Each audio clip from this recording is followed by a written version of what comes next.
আসসালামু আলাইকুম।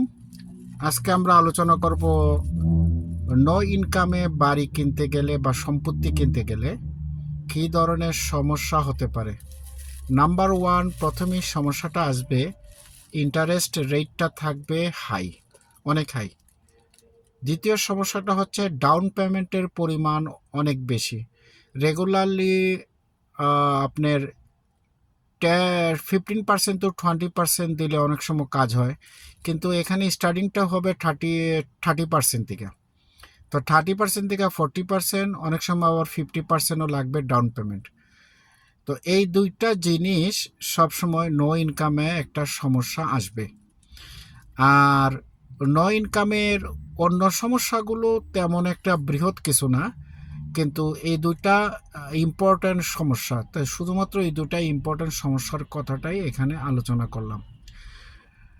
তারপরে হচ্ছে নো ইনকামে সম্পত্তি বা বাড়িঘর কিনতে গেলে অনেক সময় অনেক ব্যাংক লোন দেয়, আবার লোন দেয় না, মানে মর্গেজ দেয়, মর্গেজ দেয় না।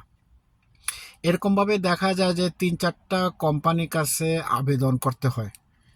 তো এটা একটু লেন্দি প্রসেস। এই কয়েকটা সমস্যা নো ইনকামে সম্পত্তি বা বাড়িঘর কিনতে গেলে আপনাকে ফেস করতে হবে। তো এই আর কি। ওকে, বাই।